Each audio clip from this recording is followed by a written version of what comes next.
¿Cómo es que en el pasado Dios ha perdonado el pecado? ¿Cómo es que en el pasado Dios ha pasado por alto el pecado? ¿Cómo es eso posible si Él es justo?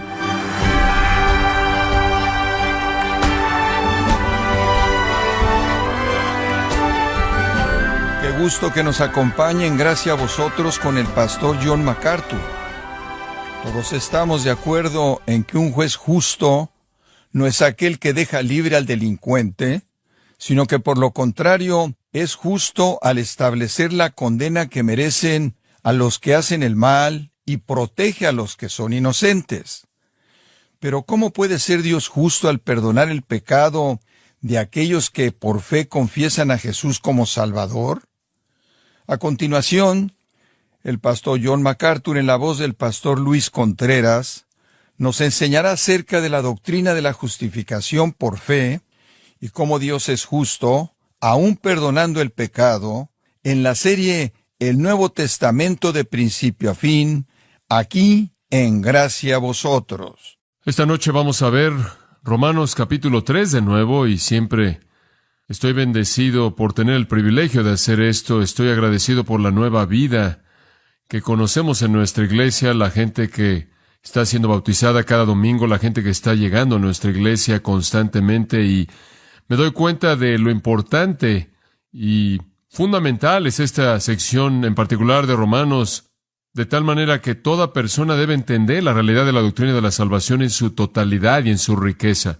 El texto que quiero que vea es Romanos capítulo 3 y versículo 25. Romanos capítulo 3 y versículo 25, y vamos a leer hasta el versículo 31. Esto está hablando de Cristo Jesús y su redención, como se indica en el versículo 24. Cristo Jesús, a quien Dios puso como propiciación por medio de la fe en su sangre, para manifestar su justicia, a causa de haber pasado por alto en su paciencia los pecados pasados, con la mira de manifestar en este tiempo su justicia, a fin de que Él sea el justo y el que justifica al que es de la fe de Jesús. ¿Dónde pues está la jactancia? Queda excluida. ¿Por cuál ley? ¿Por la de las obras? No, sino por la ley de la fe. Concluimos pues que el hombre es justificado por fe sin las obras de la ley. ¿Es Dios solamente Dios de los judíos? ¿No es también Dios de los gentiles? Ciertamente también de los gentiles, porque Dios es uno y Él justificará por la fe a los de la circuncisión y por medio de la fe a los de la incircuncisión. Luego, ¿por la fe invalidamos la ley? En ninguna manera, sino que confirmamos la ley. Ahora, en la mente del apóstol Pablo hay un asunto muy importante que él enfrenta al desarrollar la doctrina de la cruz, la doctrina de la salvación y la obra de Cristo. Él tiene que explicar algo, que es muy importante, es inmenso en su importancia y lo ha sido a lo largo de toda la historia de redención. Y es esto: ¿cómo es que en el pasado Dios ha perdonado el pecado? ¿Cómo es que en el pasado Dios ha pasado por alto el pecado? ¿Cómo es eso posible si Él es justo? Si usted observa el versículo 25, el asunto aquí, al final del versículo, en la paciencia de Dios, en la tolerancia de Dios, Él pasó por alto los pecados previamente cometidos. ¿Cómo pudo Él haber hecho eso y aún así ser justo? Los paganos tenían sus dioses, los paganos tenían sus deidades, eran caprichosas, eran totalmente incoherentes. Por un lado, demandaban que se sometieran a sus reglas y ceremonias y leyes, y por otro lado, haciendo lo que parecía ser injusto en sus propias esferas. De manera evidente, en el mundo grecorromano, Dios es visto como una mezcla entre el bien y el mal. Y entonces era fácil incluir al Dios de Israel, el Dios de Abraham, Isaac y Jacob, e inclusive el Dios y Padre de nuestro Señor Jesucristo, por lo menos al principio, de cualquier manera, en la misma categoría con el resto de las deidades, aparentemente muy incoherentes, demandando cosas de la gente debido a sus leyes divinas, esperando conducta justa, y sin embargo para sí mismos siendo incoherentes y caprichosos. Ahora, ¿por qué se acusaría de algo así al Dios de las Escrituras? Porque Dios había tolerado el pecado a lo largo de la historia del hombre. Y muchas personas injustas parecían prosperar. Y muchas personas injustas, de hecho, fueron bendecidas por Dios, entraron en una relación con Dios, disfrutaron de la salvación de Dios y la promesa de ser parte de su reino eterno. Y la única manera en la que eso podía suceder sería si Dios pasaba por alto su pecado. Ahora, el Antiguo Testamento dice que Dios es misericordioso y que Dios es un Dios de gracia y que Él demuestra misericordia, como hemos leído. La palabra Jesed del Antiguo Testamento, la cual significa misericordia, la cual es un sinónimo de gracia y misericordia. Entendemos eso. Y ese es el significado de la frase al final del versículo 25. La paciencia de Dios, mediante la cual Él pasó por alto los pecados cometidos previamente. La palabra anake es tolerancia. Pasó por alto los pecados, esto es antes de Cristo, antes de la cruz. Dios se sujetó a sí mismo en toda esa historia redentora antes de Cristo a ciertas acusaciones. Acusaciones que tenían que ver con su justicia. En toda la historia del hombre pecaminoso desde la caída, en donde la gente creía en el Dios verdadero, Él pasó por alto el pecado de ellos. Inclusive lo hizo en Egipto. Y de ahí viene la palabra Pascua. Él retuvo el juicio en paciencia tolerante. Y se usa lenguaje parecido en el capítulo 17 de Hechos, en el versículo 30, en donde dice, en el pasado Dios pasó por alto el pecado. Significa que Él no interfirió de manera activa mediante juicio especial como se demandaba. El juicio divino como tal, definido como tal, revelado como tal, solo era ocasional. Y entonces hay una ausencia a lo largo de la historia redentora de un acto de juicio divino a nivel individual sobre los pecadores, y para aquellos que creen, se pasa por alto su pecado aparentemente en su totalidad. La pregunta entonces es, ¿cómo es posible que Dios pasó por alto el pecado por tanto tiempo? ¿Cómo es que Dios por tanto tiempo lo dejó sin castigar? ¿Cómo es que de hecho puede perdonarlo y traer bendición y la promesa de salvación y el cielo y todavía ser justo? Esa es la pregunta. Los judíos del día de Malaquías, de hecho, acusaron a Dios de injusticia. Clamaron, todo el que hace maldad es bueno a tus ojos, y el Señor se deleita en ellos. ¿Dónde está el Dios de justicia?, clamaron ellos. ¿Dónde está el Dios de justicia? En el Salmo 78 y en el versículo 38 leemos esto. Pero Él, siendo compasivo, perdonó la iniquidad de ellos y no los destruyó, y con frecuencia Él contuvo su enojo y no despertó con toda su ira. Y entonces en este punto alguien pregunta, ¿cómo es que Dios simplemente pueda pasar por alto el pecado y todavía sea justo y todavía sea santo? Alguien más se apresuraría a responder a la pregunta con esta respuesta. Bueno, los sacrificios del antiguo pacto, los sacrificios animales, los cuales eran parte del antiguo pacto, tomaron el juicio de Dios. Los animales llevaron el juicio de Dios. Los animales murieron en el lugar de los pecadores.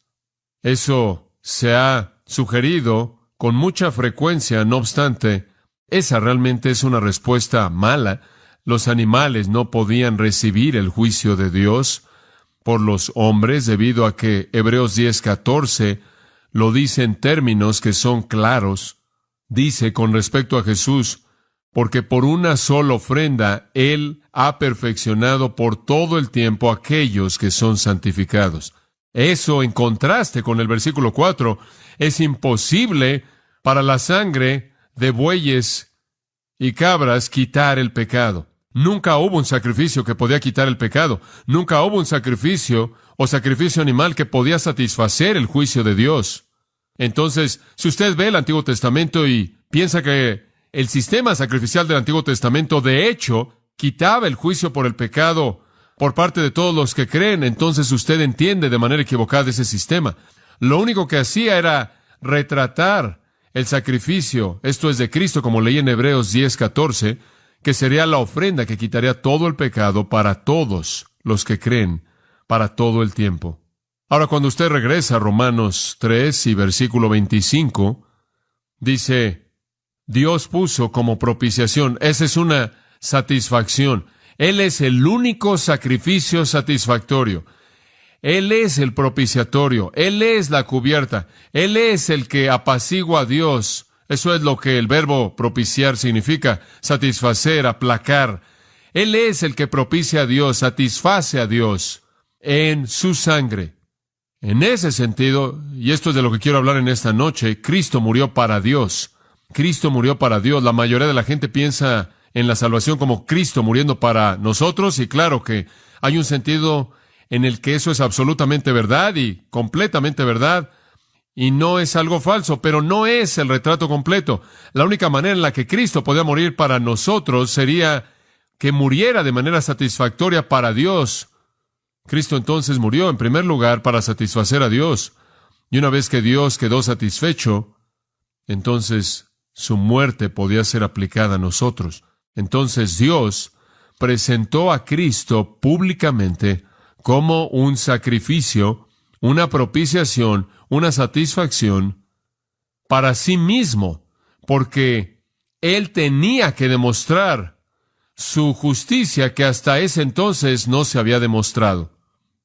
Realmente no hay nada en el Antiguo Testamento que demuestra la justicia de Dios de la manera en la que la cruz lo muestra. Dice usted que hay acerca de la ley. Bueno, la ley demuestra la norma justa de Dios, pero no nos dice exactamente qué tan justo Él era.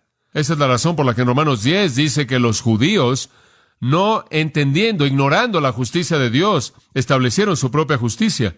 Bueno, la ley es un reflejo perfecto de la moralidad de Dios y la justicia de Dios.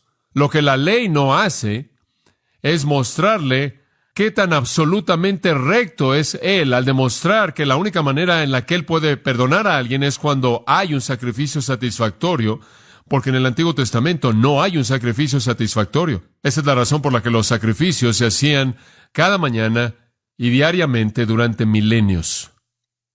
Los sacerdotes eran simplemente carniceros, matando animal tras animal, día tras día, mes tras mes y año tras año y siglo tras siglo. Dios dice, ahora es momento de mostrar mi justicia y mi rectitud. Y entonces se repite en el versículo 26. Cristo es mostrado públicamente como una propiciación, una satisfacción a Dios en su sangre, en su muerte, para demostrar, versículo 25, su justicia. Y de nuevo, lo dice en el versículo 26, con la mira de manifestar en este tiempo su justicia, en contraste al tiempo pasado, cuando no hubo una demostración así. Francamente, si usted, dijéramos, hubiera estado viviendo entre los israelitas en Egipto, y usted rociaba sangre en el marco de la puerta, y el ángel de muerte pasaba por alto su puerta, y usted era librado de la muerte, usted experimentaba la liberación de Dios, la salvación de Dios, Dios pasando por alto, y sin embargo esta pregunta en su mente sería, ¿cómo puede un Dios recto y justo pasar por alto esta casa, la cual es tan pecaminosa como la casa de al lado, cualquier otra casa, y todavía ser justo? Y eso viene en conexión directa con el versículo 26, con la mira de manifestar en este tiempo su justicia, y aquí viene, a fin de que Él sea el justo y el que justifica al que es de la fe de Jesús. ¿Cómo puede Dios declarar justo a un pecador injusto? ¿Cómo puede Él perdonar el pecado y todavía ser justo? Esa es la pregunta que está detrás de este pasaje. Se encuentra en el corazón mismo del Evangelio cristiano. La muerte de Cristo entonces fue para Dios. Y el primer punto que quiero presentarle es que fue para demostrar la justicia, la rectitud de Dios, para demostrar la rectitud o justicia de Dios. Y como dije, hasta la muerte de Cristo, no hubo una demostración final satisfactoria de la justicia de Dios. Usted podía ver qué tan justo era Dios por su ley. Usted podía ver qué tan justo era Dios mediante actos ocasionales de juicio divino. Pero la pregunta todavía estaba en las mentes de la gente. ¿Cómo puede Dios justificar a pecadores? Diciendo, como lo hizo con Abraham y Noé, que por gracia, por fe, son declarados justos, ¿cómo Él podía hacer eso y permanecer siendo justo si el pecado de ellos no ha sido pagado? La muerte de Cristo, entonces, es el acto mediante el cual Dios demuestra su justicia. Él muestra que Él es muy diferente de los dioses caprichosos del mundo pagano, muy diferente. Él ha pasado por alto el pecado en el pasado, Él ha perdonado el pecado a lo largo de toda la historia redentora, Él ha colocado a personas en un camino al cielo y los ha invitado a venir y están ahí. El cielo está ocupado aún antes de que Cristo venga. Dios es justo y el justificador de los pecadores. ¿Cómo puede ser Él ambos? Porque Cristo se convierte en un sustituto satisfactorio. Ahora hemos dicho esto muchas veces a lo largo de los años. Un juez es injusto si él permite que un criminal sea pronunciado justo simplemente porque él quiere hacerlo, sin que la justicia sea satisfecha, sin una paga apropiada, y la paga apropiada es lo único que es el hilasterion, la satisfacción, la propiciación. Y después ese sacrificio de Cristo se convierte en esa satisfacción. Entonces, en el Antiguo Testamento, un velo grueso está sobre la justicia de Dios. De hecho, en el Antiguo Testamento no hay un velo sobre la gracia de Dios. No hay un velo sobre la misericordia de Dios. De hecho, al final de Miqueas, capítulo 7, versículo 18, el profeta de manera clara dice: ¿quién es un Dios como tú, que perdona la iniquidad y pasa por alto el acto rebelde del remanente de su posesión? Un Dios que se deleita en amor incambiable. Un Dios que va a tener compasión, quien va a arrojar todos nuestros pecados a las profundidades del mar. ¿Quién es un Dios como tú? Un Dios de gracia, un Dios de misericordia, un Dios de perdón, un Dios de compasión. Dios inclusive se presenta a sí mismo así, ¿no es cierto? En Éxodo, cuando Moisés lo ve en el monte y dice: voy a dejar que toda mi misericordia y toda mi compasión pase delante de ti. Uno de mis comentaristas favoritas es el comentarista francés de la generación pasada llamado Godet. Él dice esto: durante miles de años, el espectáculo presentado por la humanidad al universo moral entero era, por así decirlo, un escándalo continuo. La justicia divina parecía estar dormida. Uno inclusive podría haber preguntado si existía. Los hombres pecaban aquí abajo, sin embargo vivían. Continúan pecando, sin embargo, llegaban a la seguridad de una edad madura. ¿Dónde estaba la paga del pecado? Era esta impunidad relativa que demandaba una manifestación solemne de justicia. Jesús murió por los hombres, pero de una manera mucho más asombrosa. Él murió para Dios. Bueno, la muerte de Cristo resuelve el problema. Observe Gálatas capítulo 3 por un momento. Gálatas capítulo 3, versículo 13. Cristo nos redimió de la maldición de la ley, habiéndose convertido una maldición por nosotros. Él se convirtió en una maldición por nosotros, esto es, Él llevó la maldición en nuestro lugar, o en el lenguaje de 1 de Pedro 1:18, siendo redimidos no con cosas corruptibles como plata, oro, de vuestra vana manera de vivir, la cual heredasteis de vuestros padres, sino con la sangre preciosa, la sangre como de un cordero sin mancha y perfecto, la sangre de Cristo. ¿Y cómo es que Juan el Bautista presentó a Jesús en Juan 1:29?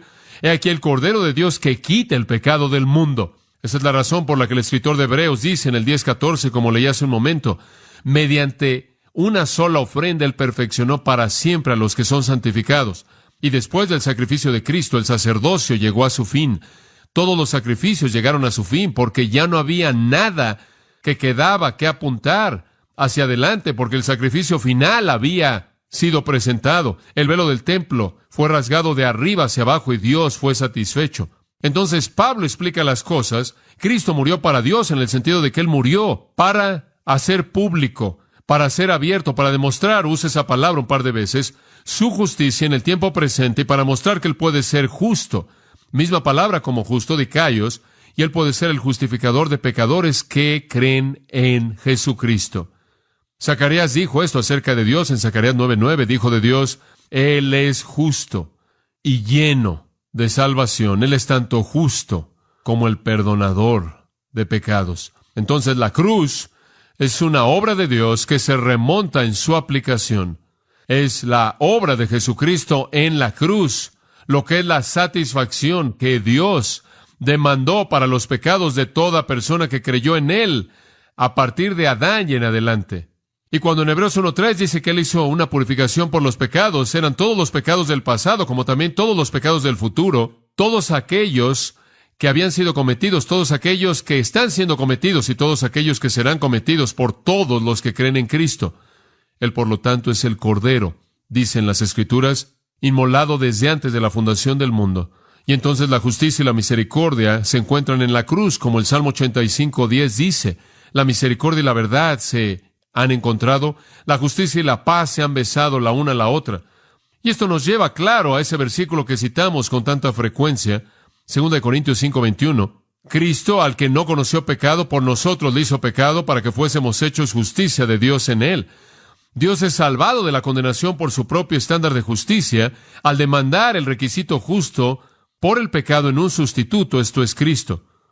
Me encanta la manera en la que 1 Pedro 2:24 lo dice. Él mismo llevó nuestros pecados en su cuerpo en la cruz para que nosotros muramos al pecado y vivamos para la justicia. Y después, tomando Isaías 53, porque por su llaga fuimos sanados. Ahora, ¿a quién se aplica esto? Regrese al texto de Romanos 3, al final del versículo 26, al que es de la fe de Jesús. A partir del tiempo de Jesús en adelante, usted debe creer en Él. En el tiempo pasado, Dios pasó por alto eso, pero ahora, desde que Cristo vino y murió y resucitó de los muertos, Hechos 17 dice, Dios manda a todos los hombres en todo lugar que se arrepientan y crean en Cristo. La cruz entonces demuestra la justicia de Dios, que todos los pecados de todos los creyentes pasados serían y fueron pagados en la cruz por Cristo. Dios no podía simplemente pasar por alto el pecado. Dios no solo podía perdonarlo y no castigarlo, recibiría su castigo apropiado, y ese castigo vino sobre Cristo. En ese sentido, entonces, Cristo murió para satisfacer la demanda justa de Dios, y solo cuando Dios fue satisfecho podíamos nosotros cosechar los beneficios de su muerte.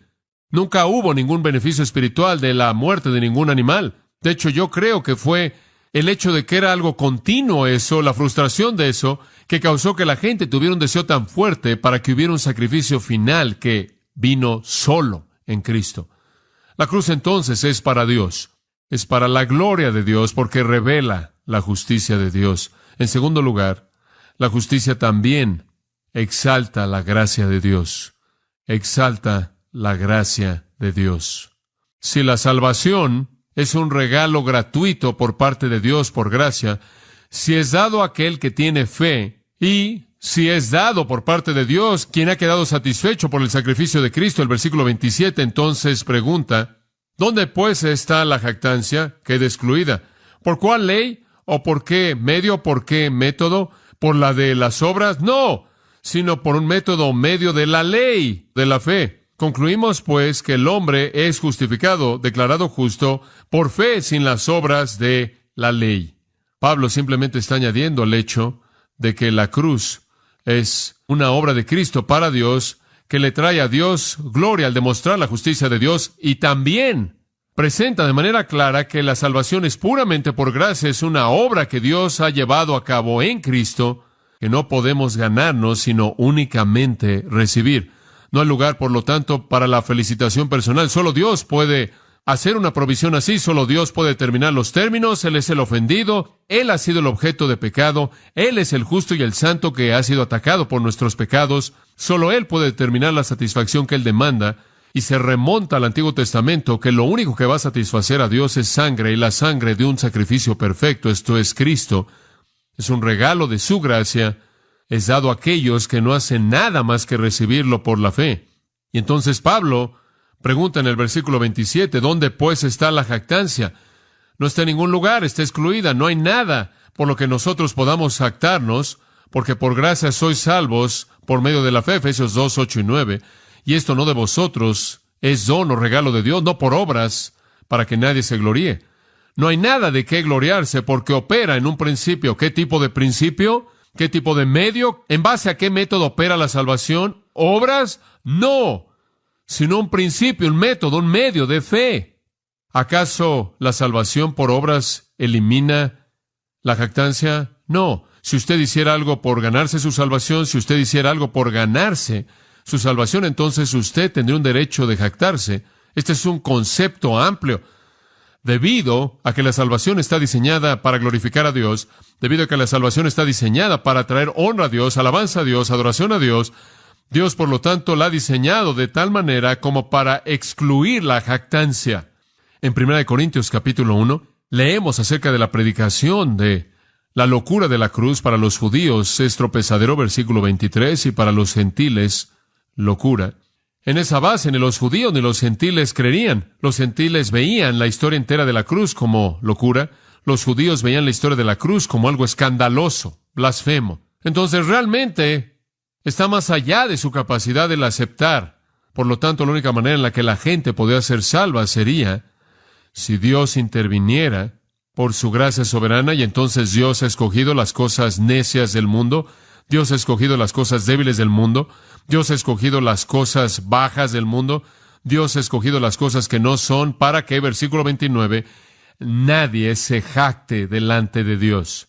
Mas por Él estáis vosotros en Cristo Jesús, quien nos ha sido hecho por Dios sabiduría de Dios y justificación, y santificación y redención. Todo viene de Dios. Sabiduría de Dios, justicia de Dios, santificación de Dios, redención de Dios, para que nadie se jacte ante Dios, para que, como está escrito, versículo 31, el que se gloríese en el Señor. De nuevo, esta es simplemente otra reflexión de la soberanía de Dios, y la razón por la que Dios lo ha diseñado de esta manera es para que Él reciba toda la gloria.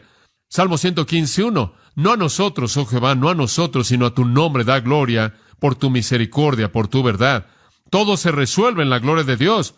Romanos 1:5 dice que hemos recibido la gracia y el apostolado para traer la obediencia de la fe entre los gentiles por causa de su nombre. Esto es para su gloria. Romanos 11 termina con esto. Porque de Él, y por Él, y para Él son todas las cosas. A Él sea la gloria por los siglos de los siglos. Amén. Y eso es después de 11 capítulos de la presentación de las glorias de la salvación.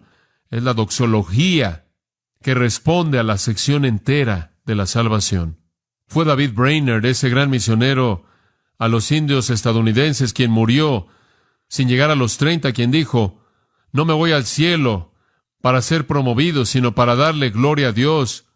No importa dónde esté en el cielo, tenga un asiento alto o bajo, sino voy a vivir para agradar y glorificar a Dios.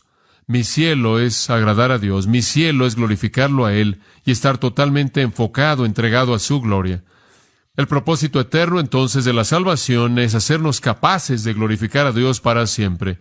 Y podemos hacer eso cuando entendemos que la salvación que hemos recibido no es por ningún medio de obras, ningún método de obras, ningún principio de obras, ninguna ley de obras, sino que más bien simplemente mediante un acto de fe. Versículo 28, concluimos pues que el hombre es justificado, declarado justo por fe, sin las obras de la ley. Entonces el apóstol Pablo dice, Cristo murió para Dios en primer lugar, en el sentido que Él despliega la justicia de Dios en y a través de su muerte, y en segundo lugar, Él despliega la gracia de Dios en y a través de su muerte. Pablo nos está mostrando que Dios está siendo desplegado, manifestado en la muerte de Cristo, y Dios queda satisfecho con ese sacrificio. Mi esperanza está edificada, dice la canción, en nada menos que la sangre y justicia de Jesús.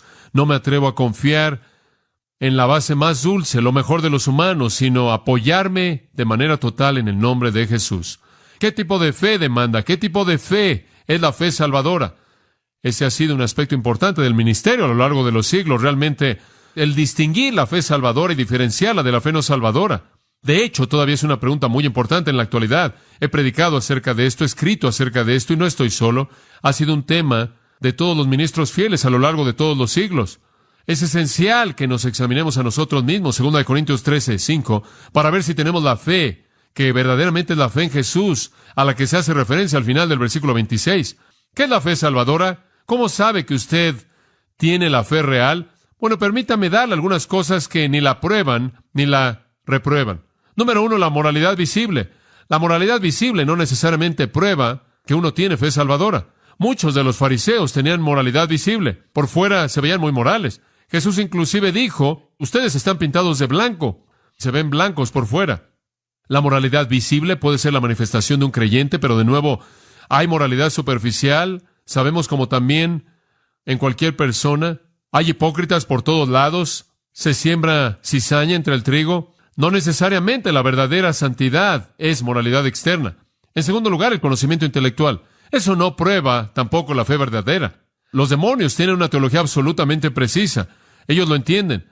Inclusive tienen el sentido de temblar debido a la ferocidad del juicio divino. Mientras que el conocimiento de la verdad es necesario para la salvación, el conocimiento de la verdad no equivale a la salvación. Muchos dirán, Señor, Señor, hicimos esto en tu nombre y aquello en tu nombre, y están afirmando algún tipo de conocimiento de Cristo y son rechazados. Muchos que conocen las Escrituras muy bien van directo al infierno. En tercer lugar, el involucramiento religioso. El involucramiento religioso no necesariamente es una indicación de fe verdadera. Segunda de Timoteo 3 habla de aquellos que tienen forma de piedad, pero no tienen poder. El ministerio activo, Judas fue un predicador público y un apóstata. Y de nuevo, Mateo capítulo 7, hemos hecho esto y aquello en tu nombre. Inclusive convicción de pecado. Félix tembló bajo la predicación de Pablo, pero nunca dejó sus ídolos. El Espíritu Santo convence a los hombres de pecado, justicia y juicio, y convence a muchos que nunca se arrepienten. Algunos, inclusive, de manera superficial, confiesan sus pecados, como aquellos que vinieron a ser bautizados por Juan el Bautista, arrepintiéndose y confesando sus pecados abiertamente y aceptando ese bautismo, y ya para cuando usted llega al aposento alto en el día de Pentecostés, todos los que podían ser congregados de Judea en el nombre de Jesucristo, llega un total de 120 personas. Debieron haber sentido alguna convicción de pecado bajo la predicación de Juan el Bautista y quizás inclusive bajo la obra de convencimiento de pecado del Espíritu Santo, pero nunca llegó a florecer hasta llegar a ser fe salvadora real. Otra medida falsa es certeza. Muchas personas sienten que son salvos. Se pueden sentir de esa manera porque han sido bautizados. Se pueden sentir de esa manera porque tienen sentimientos de empatía hacia Jesús. Se pueden sentir de esa manera porque creen que, entre comillas, son espirituales. Y el mundo entero de legalistas deben creer que son salvos. De lo contrario, no se meterían en todas las rutinas de su legalismo. Todos los fariseos estrechos de mente y los judíos ortodoxos y todas las personas que atraviesan, que se meten en sus ocasiones y acontecimientos religiosos y someten sus vidas a este desempeño de ritual y moralidad, deben creer que están siendo salvos mediante estas cosas y tienen cierta medida de certeza, pero estar persuadido fuertemente de que usted es cristiano no significa que usted es un cristiano.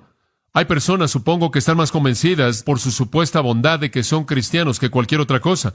Otra evidencia falsa sería el tiempo de decisión, porque usted puede identificar un momento en el que, entre comillas, usted tomó una decisión, repitió una oración y eso no hace que la decisión sea válida. Muchas personas han pasado hacia el frente, han repetido una oración, la hemos oído, ¿no es cierto? El domingo por la noche, tras domingo por la noche, oímos acerca de personas, fui bautizado en el pasado, pensaba que era cristiano y no poseen fe salvadora genuina. Ahora estas cosas marcan la fe salvadora. Creo que hay un momento de crisis de salvación genuina. Creo que si usted es un verdadero cristiano, usted tiene certeza de ello. Creo que usted ha enfrentado una convicción de pecado. Todas estas cosas son parte de la experiencia de un verdadero creyente, pero en sí mismas no son evidencia suficiente. Estas cosas van a marcar a la fe salvadora, pero no pueden permanecer solas. Si usted quiere hacer un pequeño inventario para saber si la fe que usted profesa es genuina, es fe que salva y por lo tanto disfruta del don de la gracia, aquí hay algunas pruebas verdaderas. Una, amor por Dios. Un amor a Dios. Romanos 8:7 dice que la mente carnal está en enemistad contra Dios. La mente regenerada es liberada de la hostilidad hacia Dios y busca amar al Señor con todo el corazón, alma, mente y fuerzas. El creyente encuentra su deleite en las excelencias de Dios, quien es el afecto más alto y el primero de su alma renovada y regenerada. Dios es su felicidad primordial, Cristo es su gozo primordial. Hay una gran diferencia entre un amor así y la actitud egoísta que se enfoca en la felicidad de uno siendo dada por Cristo. Dicho de otra manera, en Mateo 10:37, Jesús dijo esto: si amas a padre o madre más que a mí, no eres digno de mí. ¿Ama usted a Dios? Ama su naturaleza, ama su persona, ama su gloria, ama su reino, ama su santidad, anhela hacer su voluntad. El amor supremo hacia Dios es la evidencia decisiva de una fe salvadora genuina, transformadora. El salmista lo dijo de esta manera: como el ciervo brama por las corrientes de las aguas, así el alma mía brama por ti, oh Dios. Una segunda evidencia de fe salvadora es arrepentimiento, un quebrantamiento constante por la pecaminosidad de uno. Un amor apropiado hacia Dios involucra un odio hacia el pecado que es consecuente. Entonces, ¿cómo sabe cuando usted es un verdadero creyente? Porque todos sus afectos y deseos y anhelos van hacia Dios y se alejan del pecado. Claro, el pecado está presente, el pecado está ahí, es poderoso en nosotros, pero lo odiamos, lo resistimos, lo resentimos. Este es el otro lado de la verdad de amar a Dios. Esto es lo que hace a David clamar en el Salmo 51, contra ti solo he pecado. Y la agonía de su arrepentimiento es que él ha ofendido al que él ama. El verdadero arrepentimiento involucra una confesión constante y un volverse del pecado. Es un estado constante de quebrantamiento. Le estaba diciendo a los jóvenes en el Masters College el viernes, hice una serie toda la semana en la capilla y la semana pasada, y hablamos de que una de las grandes realidades es que somos justos y pecaminosos al mismo tiempo, pero que un verdadero creyente tiene aspiraciones santas y anhelos santos, y vive en Romanos 7, y él se deleita en la ley de Dios, y él anhela hacer las cosas que honran a Dios, y él encuentra un principio que opera en su humanidad, en su carne, que lo jala hacia abajo y lo debilita, y él odia el pecado que está en él, y lo ve como algo miserable, y él dice: oh, miserable de mí, ¿quién me librará de este cadáver que está pegado a mí? Decimos que si una fe verdadera existe, será motivada por un amor a Dios y una tristeza constante sobre el pecado. Los verdaderos penitentes son los creyentes verdaderos. ¿Posee una convicción firme de la maldad del pecado? ¿Me parece que el pecado es algo malo, amargo? ¿Acaso la convicción de la maldad se incrementa en mi vida de manera coherente? ¿Tengo un amor que va incrementándose hacia el amor y un mayor odio hacia el pecado? ¿Lo odio meramente por sus efectos o usted lo odia porque ofende al Dios que usted ama? ¿Qué lo entristece más, sus pecados o la aflicción que enfrenta en su vida?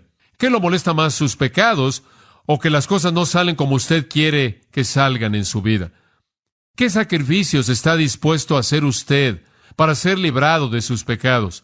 ¿Acaso sus pecados parecen ser muchos y graves? ¿Descubre usted el pecado en 1000 formas? ¿Llora usted por los pecados de su corazón?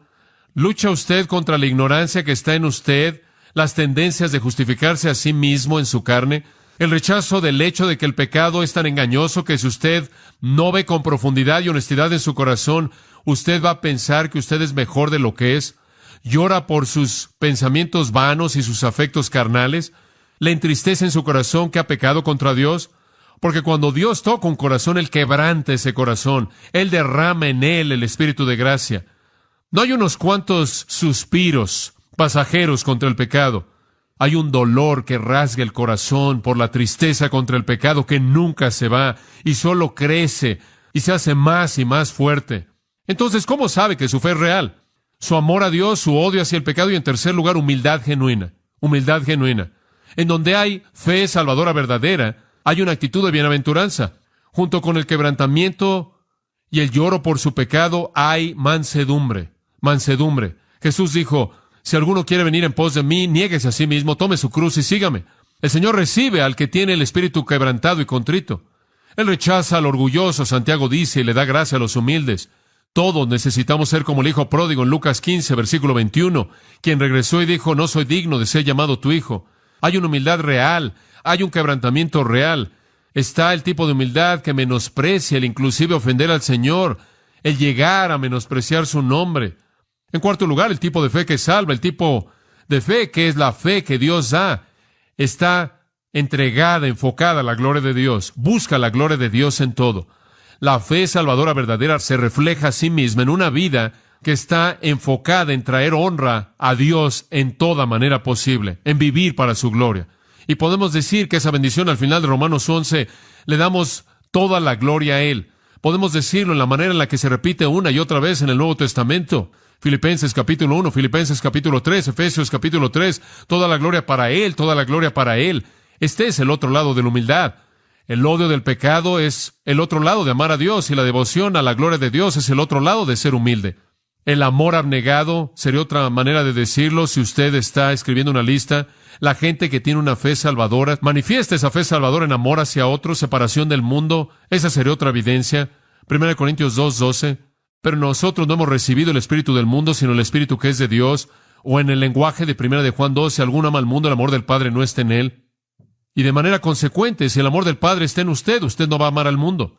Otra evidencia, una evidencia verdadera, es progreso espiritual, crecimiento espiritual, madurez espiritual. Si a usted no le preocupa ser más como Cristo, realmente hay duda si su fe es una fe salvadora. Y quizás finalmente, simplemente resumiéndolo, obediencia, obediencia. Si permanecéis en mi palabra, seréis verdaderamente mis discípulos. Y la implicación es que si usted continúa oyendo y obedeciendo mi palabra, estas son las marcas del cristiano real, y el cristiano real es el que tiene fe en Jesús. No es algo que usted se puede ganar, es solo un regalo que puede recibir por gracia a través de la fe. Entonces, de regreso a Romanos 3, esta fue tan solo una pequeña desviación, pero una importante. Cristo murió por Dios para desplegar la justicia de Dios. Cristo murió por Dios para desplegar su gracia. Es un regalo que debe ser recibido solo por fe y nunca puede ser ganado. Cristo murió por Dios para desplegar la coherencia de Dios. Versículos 29 y 30. ¿Es Dios solamente Dios de los judíos? ¿No es también Dios de los gentiles? Ciertamente también es de los gentiles, porque Dios es uno, y el que justifica por la fe a los de la circuncisión, y por medio de la fe a los de la incircuncisión. Literalmente Dios es uno, y por lo tanto va a justificar a los circuncisos por la fe y a los incircuncisos por la fe. No hay dos estándares, no hay dos caminos de salvación. Si Dios es un Dios misericordioso y salvador, si Dios es un Dios de gracia y no hay obras, entonces usted no tiene que convertirse en un judío y guardar la ley para ser salvo. Ese es el punto. No hay dos maneras de ser salvo. Los judíos no son salvos al guardar la ley, y los gentiles son salvos de otra manera. Dios es el Dios de todos los hombres, judío y gentil. Isaías 54:5 dice, el Dios de toda la tierra será el llamado. Jeremías 16:19, las naciones vendrán a ti de todos los fines de la tierra.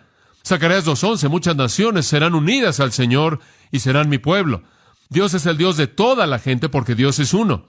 No me avergüenzo del Evangelio de Cristo, Romanos 1:16, porque es poder de Dios para salvación a todo aquel que cree, al judío primeramente y también al gentil. Un Dios debe significar que solo hay un camino de salvación. Si Dios es un Dios, entonces Él es el Dios de todos los hombres, judío y gentil. Por lo tanto, usted no puede ser salvo al guardar la ley.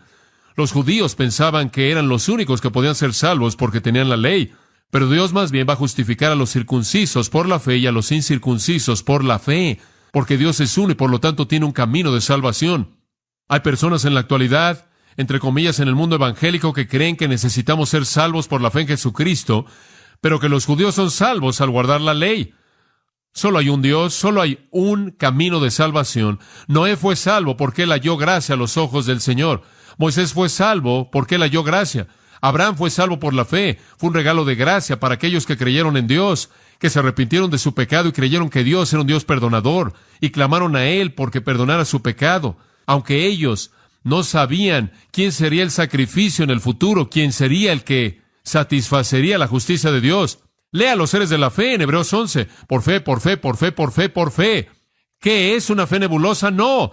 Fe en el Dios vivo y verdadero y su revelación. Nunca ha habido ninguna otra manera de ser salvo más que por la fe. Entonces la cruz es el sacrificio que salva al judío y al gentil, demostrando la coherencia de Dios. La muerte de Cristo, que provee salvación para todos los que simplemente creen, demuestra su gracia. Y claro, el sacrificio de Cristo a favor de pecadores, pasados, presentes y futuros, demuestra su justicia. Y finalmente la cruz, la muerte de Cristo, confirma o demuestra la ley de Dios. Versículo 31 hace la pregunta, ¿luego por la fe invalidamos la ley? En ninguna manera, megenoito, el negativo más fuerte en el idioma griego. No, no, no, no. Simplemente estamos diciendo que no son salvos por la ley. No estamos diciendo que la ley es mala. No estamos diciendo no, presten atención a la ley. La ley es santa, justa y buena. La ley es tan pura y justa como la naturaleza de Dios porque es un reflejo de su voluntad. No invalida la ley, sino que más bien confirmamos la ley. ¿Cómo es que la salvación por gracia establece la ley, la confirma? ¿Cómo es que la muerte de Cristo confirma o establece la ley? La establece de esta manera. Y usted regresa a donde comenzamos. La ley es tan pura y tan santa que demanda castigo por toda violación. Dicho de otra manera, Todo pecado jamás cometido por toda persona que jamás ha vivido en la historia del mundo será castigado. Así de inviolable es la ley. Todo pecado jamás cometido será castigado. Sea que el pecador mismo será castigado o el sustituto Cristo fue castigado a favor del pecador, pero todo pecado será castigado. Debido a que la salvación no viene por la ley, no invalida la ley. La ley ha mantenido en alto un estándar, una norma justa, demandando que todo pecado sea castigado. La ley es establecida y por lo tanto todo pecador impenitente, todo pecador incrédulo será castigado por su pecado. Pero entre aquellos que creen, todo pecado fue castigado en Cristo, quien en unas cuantas horas, cuando la oscuridad vino al Calvario, como vimos en nuestro estudio de Lucas, absorbió el castigo infinito porque Él es una persona infinita. Nada refleja más la gloria de Dios que su ley santa. Entonces, cuando usted ve la muerte de Jesucristo, usted ve que fue para Dios, para darle a Él gloria como justo, para darle a Él gloria como un Dios de gracia, para darle a Él gloria como alguien coherente, para darle a Él gloria como santo, como su ley es santa. Cristo entonces satisfizo a Dios, y debido a que Él murió una muerte satisfactoria para Dios, Dios nos da salvación. Señor, te damos gracias de nuevo en esta noche por tu verdad, por tu palabra preciosa. Es un gozo interminable, un privilegio abrir sus verdades y dejar que cautiven nuestros corazones de manera fresca y nueva. Gracias por estas personas preciadas. Qué privilegio es estar entre aquellos que te aman, que aman tu verdad. Señor, ciertamente es verdad, no obstante que hay algunos aquí en esta noche quienes quizás tengan una fe falsa que no salva y estén dependiendo de cosas superficiales y sintiéndose seguros cuando no deben sentirse así. Señor, simplemente oramos que las cosas que fueron dichas, que las cosas que son verdad puedan cautivar sus corazones y que puedan ser despertados del sueño trágico y peligroso de una fe falsa para que vengan una fe verdadera en Cristo. Te damos gracias, oh Dios, porque tú quedas satisfecho con Cristo y de esta manera tú quedas satisfecho con aquellos que son por la fe en Cristo. Te damos gracias por nuestra comunión el día de hoy. Qué día tan maravilloso ha sido. Te damos gracias porque tú te has reunido con nosotros y te has revelado a nosotros a través de tu palabra. Ministranos a través de tu pueblo. Ahora úsanos conforme partimos. Oramos en el nombre de tu Hijo. Amén.